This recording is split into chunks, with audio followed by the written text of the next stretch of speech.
안녕하세요. 차기우수와 물리학원 14강을 다 마치고 이제 15강 새로 시작합니다.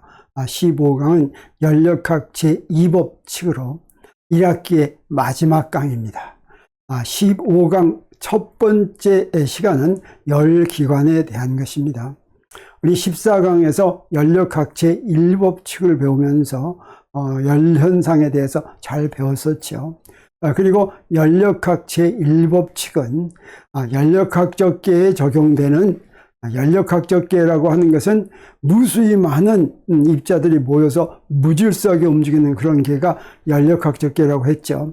이런 연력학적 계에 적용되는 에너지 보존 법칙으로, 에너지 보존 법칙은 바로 어땠습니까? 역학적 계에서는 에너지 보존 법칙이 기본 법칙으로 그거 하나로 모든 자연현상을 다 설명할 수 있는 것이었죠. 열현상에서도 에너지 보존 법칙으로 대부분의 현상이 설명이 되는데 설명되지 않는 것이 있었습니다. 그것이 바로 이제 연력학 제2법칙으로 설명이 되는데, 오늘 첫 번째 시간에 공부할 열기관이 바로 그런 연력학 제2법칙을 설명하는데 이제 큰 도움이 되는 그런 역할을 하게 됩니다. 그래서 열기관을 공부하기 위해서 먼저 우리가 앞에서 배웠던 힘과 일에 대해서 복습을 좀 하겠습니다. 힘이란 무엇이었습니까? 힘을 얘기하려면 반드시 두 물체를 생각해야 됐습니다. 그래서 힘을 작용하는 물체와 힘을 받는 물체가 있었죠. 그래서 A가 B에게 힘 F를 작용한다, 이렇게 말해야지만 되는 거 우리가 알았죠. 그리고 일도 이 힘과 관련이 있었습니다. 일은 A가 B한테 힘을 작용할 뿐 아니라 그 작용하면서 계속 작용하면서 물체를 이동시켜야 됐죠.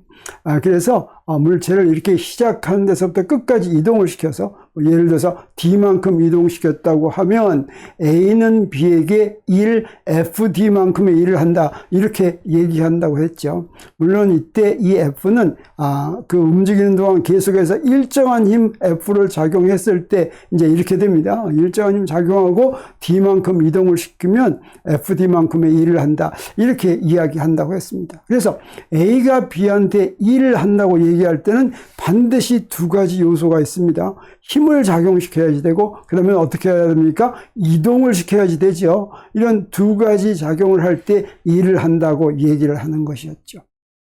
그리고 에너지라고 얘기할 때는 일과 에너지는 조금 달랐습니다. 에너지는 바로 무엇이었습니까? 일을 할 수 있는 능력이었죠. 그래서 일을 할 때는 두 물체를 생각을 했는데, 에너지는 어떤 한 물체가 가지고 있는 일을 할 수 있는 능력이어서 일과 에너지를 말하는 방법이 조금 다르다고 했죠. 어떻게 다릅니까? 우리 일에 대해서 얘기할 때는 A가 B에게 W만큼의 일을 한다, 이렇게 이야기를 해야 됐지만, 에너지에 대해서 얘기할 때는 어떤다고 했습니까? A의 에너지는 E다, B의 에너지는 E'이다, 이렇게 각각 물체의 에너지가 얼마다, 이렇게 얘기를 하는 것이죠. 그래서 일과 에너지의 관계는 뭐였습니까? 일과 에너지의 관계는 만일 A가 B한테 W만큼의 일을 한다면 이 W는 0보다 클 수도 있고 작을 수도 있었습니다. 힘의 방향과 이동 방향이 같은 방향이면 0보다 큰 일을 하는 것이고, 반대 방향이면 0보다 작은 일을 하는 것이었죠. 그래서 이 일이 0보다 크다면 A가 B한테 일을 하게 되면 A의 에너지가 W만큼 감소하고 B의 에너지는 W만큼 증가했죠. 근데 일이 0보다 작다고 하면 그 반대였습니다. A가 B한테 0보다 작은 일을 하면 A의 에너지가 오히려 증가했죠. 그래서 이 W의 절대값만큼 증가한다고 이렇게 얘기할 수가 있죠. 그리고 B의 에너지가 오히려 감소했죠. 그래서 W의 절대값만큼 감소한다고 이렇게 얘기할 수가 있습니다. 근데 에너지는 또 어떤 특징을 가지고 있었습니까? 에너지에는 여러 가지 형태가 있었습니다. 운동 에너지도 있고, 전기 에너지도 있고, 화학 에너지도 있고, 핵 에너지도 있고, 여러 가지가 있죠. 그래서 이처럼 에너지는 여러 가지 형태로 존재하는데, 우리 A가 B한테 일을 하면 A의 에너지가 얼만큼 줄어들고 B의 에너지가 얼만큼 늘어나고 이런다고 그랬죠. 그랬을 때 그 중에서 어떤 에너지가 증가하고 감소할지는 미리 알지 못한다. 그래서 일을 받은 물체의 에너지가 증가할 때 어떤 형태의 에너지가 증가할지는 경우마다 조건마다 다르다, 이렇게 얘기할 수가 있습니다. 그러면 에너지와 일에 대해서 이제 다시 얘기할 것 같으면, 에너지를 지닌 물체는 일을 할 능력이 있고, 그래서 조건이 맞으면 일을 하죠. 그래서 이런 경우를 볼 수가 있습니다. 여기서 어떻습니까? 우리 이런 건 이제 건설 현장에서 볼 수가 있는데, 건설 현장에서 이런 큰 이제 기둥을 박을 때 어떻습니까? 이 철 토막을 위로 올렸다가 밑으로 내리칠 것 같으면 그러면 이제 이게 들어가죠. 그랬을 때 위로 올라가면 포텐셜 에너지가 커지는데, 그 포텐셜 에너지가 운동 에너지로 바꾸면서 운동 에너지가 멈추면서 어떻습니까? 운동 에너지가 요걸 밀고 밑으로 집어 넣으니까 이때 일을 하는 것이죠. 이렇게 일을 한다고 얘기할 때는 상대 물체에 힘을 작용하면서 이동시켜야지 우리가 일을 한다고 이렇게 얘기를 할 수가 있습니다. 그러면 여기서 퀴즈 들어가겠습니다.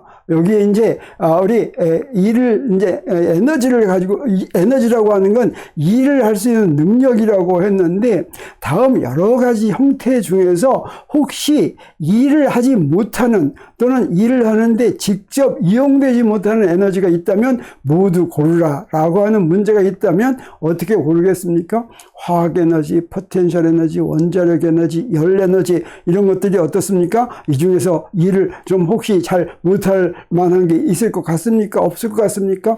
없다가 답일 것 같습니까? 근데 아주 재미있는 결과인데, 이 열 에너지라고 하는 것이 직접 일을 하는데 이용이 되지 못하는 에너지입니다. 왜 그렇습니까? 일을 한다고 할 때는 물체에 힘을 작용하면서 이동시켜야 된다고 그랬죠. 근데 열 에너지 가지고는 상대방 물체를 이동시킬 수가 없습니다. 그래서 열 에너지는 일을 하지 못한다, 이렇게 이야기할 수가 있습니다. 자, 이렇게 우리 설명할 수가 있습니다.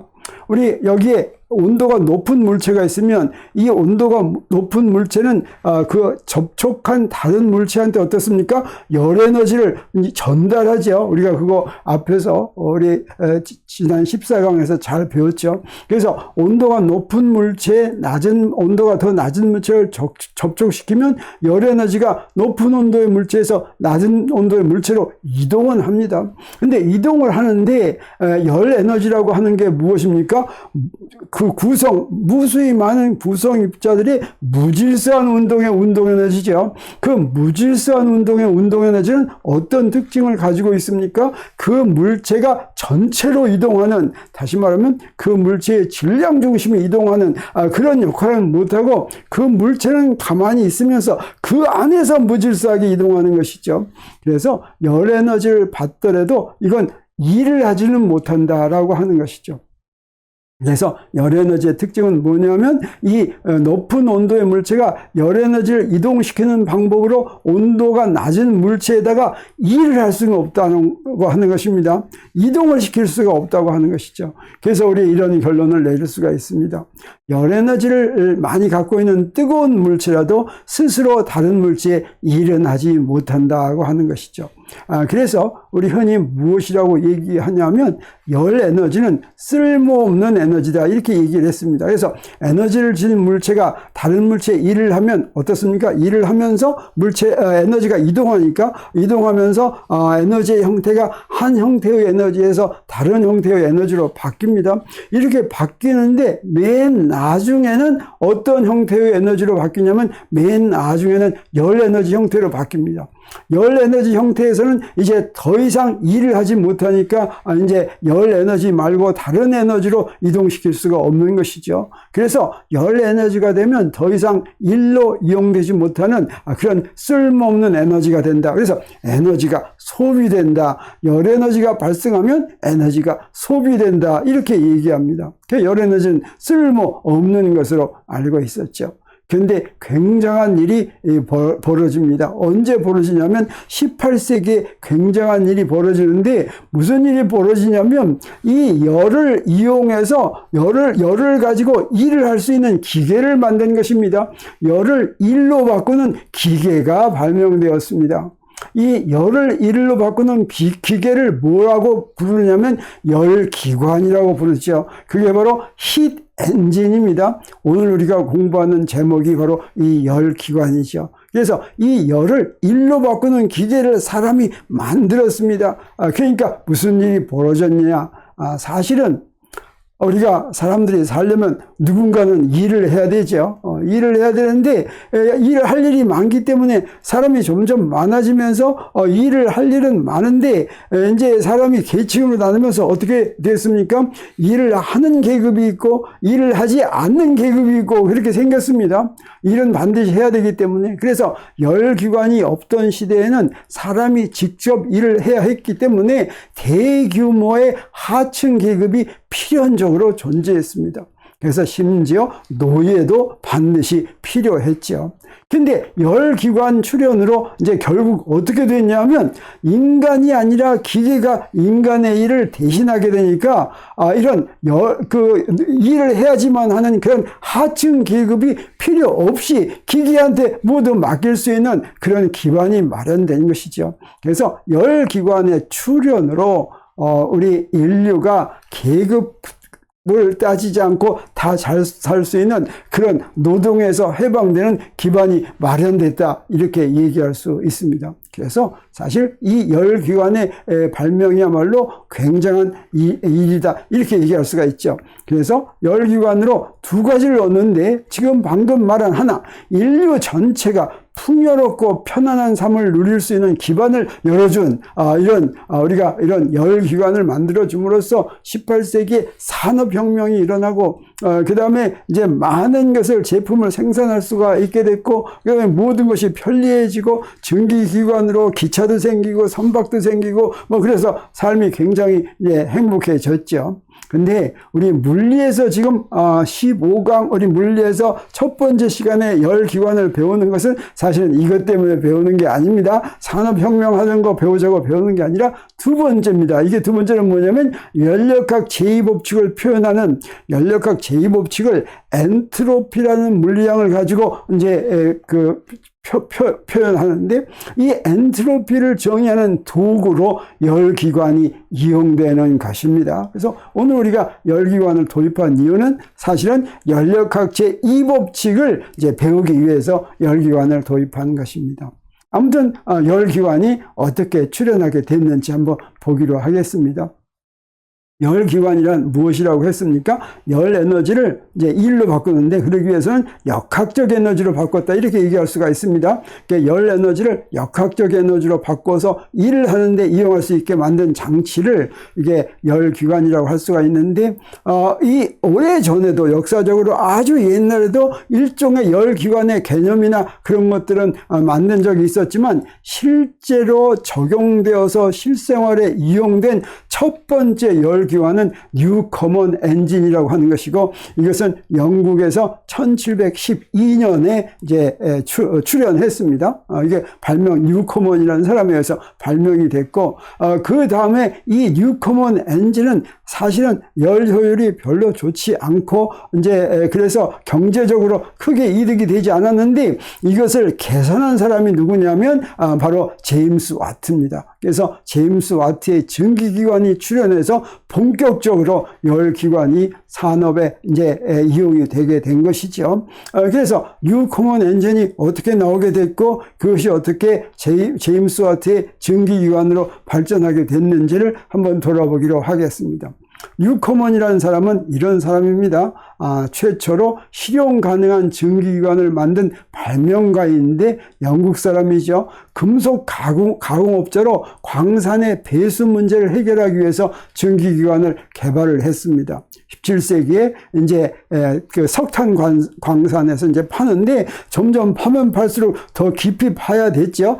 점점 깊이 파면서 어떻습니까? 파면 아래에서 물이 생기겠죠. 이 물을 빼내야 되는데 이 물을 일일이 사람이 이제 이렇게 도르래를 이렇게 해서 빼내려면 굉장히 이제 힘들었죠. 이런 것을 해결하기 위한 시도로 이제 뉴코먼이 바로 증기기관을 만들었습니다. 그래서 뉴코먼 엔진은 인류 최초 실용적인 증기기관으로 평가받으면서 여기서부터 이제 제임스 와트의 증기기관이 나오게 돼서 산업혁명의 기초가 된 발명으로 처음에는 광산 배수 문제에 크게 기여했다, 이렇게 이야기할 수가 있겠습니다.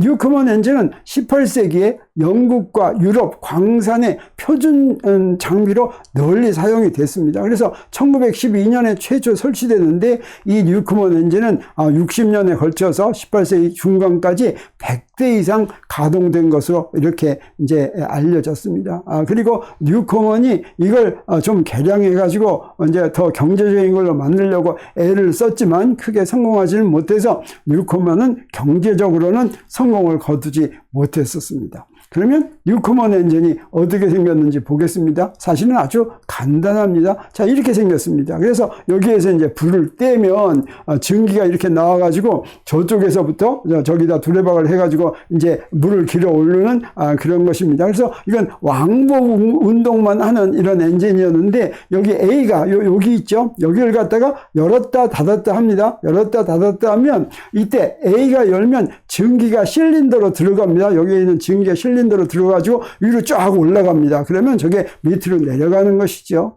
그 다음에 이제 요거는 잠그고 이 B를 열 것 같으면 어떻게 하냐면 여기서 찬물이 내려갑니다. 그래서 이 B가 열리면 찬물이 실린더로 들어갈 것 같으면 어떻게 하냐면 이게 식으니까 여기 밑으로 다시 쭉 내려갑니다. 이런 것을 반복하면서 피스톤이 왔다 갔다 하는 것으로 세계 최초로 실용적인 피스톤을 이용한 증기기관이었고 이것은 주로 광산에서 배수를 하는데 이용이 됐습니다. 그리고 이 뉴코먼 기관은 제임스 와트가 증기기관 이전하기까지 60년간 광산에서 널리 사용됐는데 이게 이제 연료 소모가 많고 효율이 낮아서 에너지 낭비가 심했으므로 더 많이 활용되는 데는 제한적이었다, 이렇게 얘기할 수가 있습니다. 그리고 이제 이것을 개량한 사람이 제임스 와트라고 했죠. 그리고 이 증기기관, 뉴코먼 기관을 개량해서 산업혁명을 실제로 시작한 핵심 인물이 바로 누구냐면 제임스 와트가 되겠습니다. 이 제임스 와트는 이제 그 뉴코먼이 거의 죽은 다음에 태어난 사람이지만 어릴 때부터 기계와 수학에 뛰어난 재능을 보인 그런 사람이었습니다. 그리고 뉴코먼 증기기관을 획기적으로 개선한 와트의 증기기관이 이제 광산뿐 아니라 직물, 산업, 제철소, 증기선, 기차 등으로 빠르게 확산됐는데 그렇게 하는 데는 이유가 있었습니다. 그리고 와트는 자신의 증기기관이 얼마나 강력한지 비교하기 위해서 마력이라는 개념도 도입했습니다. 마력은 인류를 표시하는 일률, 일을 하는 비율이죠. 단위 시간당 한 일의 이제 단위가 되는 그런, 우리가 보통 호스파워, HP 이렇게 얘기하는 것이고, 오늘도 이 호스파워는 이제 뭐 자동차나 이런 이제 그 동력기관에 이제 그거를 와트를 이제 이용하는데 이용이 되고 있습니다. 그리고 이 와트는 어떻습니까? 그 업적을 기리기 위해서 1889년에 국제 단위계 전력의 단위로 와트를 사용하기로 이렇게 명명하게 되었습니다. 그리고 19세기 이후 산업혁명의 핵심 인물로 평가받고 그 공헌은 전 세계적으로 인정되는 그런 인물이죠. 그리고 제임스 와트의 발명 덕분에, 증기기관 발명 덕분에 18세기, 19세기 산업혁명이 급속도로 진행된 것을 우리가 잘 알고 있습니다. 그러면 제임스 와트의 증기기관 개선은 어떤 데서 나왔는지 한번 보기로 하겠습니다. 우리 1765년에 별도의 응축기를 발명했습니다. 뉴코먼 그 엔진은 어떻게 했냐면 아까 본 것처럼 실린더 내부에서 증기를 시켜가지고 뉴코먼 기관을 이제 동작시켰죠. 그런데 이건 상당히 불편했습니다. 그리고 열효율도 좋지가 않았죠. 실린더를 식혔다 덮였다 식혔다 덮였다 하니까. 그래서 이 와트는 응축기를 따로 분류해가지고 실린더가 항상 뜨거운 상태가 유지되도록 그렇게 설계를 했습니다. 그리고 이제 바로 뒤이어서 1769년에 이 응축기 분리한 개념에 대해서 특허를 획득을 했는데, 영국에서 특허를 획득을 했는데 사실은 자본이 없었기 때문에 특허만 획득하고 이것을 가지고 전기기관을 직접 제작해 가지고 사업화하는 것은 하지를 못했습니다. 근데 몇 년 있다가 매튜 볼턴이라고 하는 영국의 버밍엄의 사업가, 여기서 버밍엄의 사업가라고 한다면 당시 영국의 산업의 중심지가 됐던 곳이 버밍엄입니다. 그 버밍엄의 사업가 매튜 볼턴과 파트너십을 맺어가지고 볼턴 앤드 와트 회사를 설립했습니다. 그래서 볼턴은 재정 지원으로 전기기관을 대량 생산함으로써 산업혁명에 제대로 이용이 될 수 있게 그렇게 한 것이죠. 그리고 1781년은 아까 왕복 운동만 했던 것을 회전 운동을 가능케 하는 크랭크와 플라이휠을 개발을 해가지고 이제 그 크기를 이제 작게 만들 뿐만 아니라 왕복 운동하는 피스톤 운동에서 광산의 배수용으로만 이용된 것이 아니라 공장의 동력원으로 또 기차나 선박 등의 동력으로도 제공하게 돼가지고 산업혁명하는데 널리 이용이 될 게 이렇게 개선을 한 것이죠.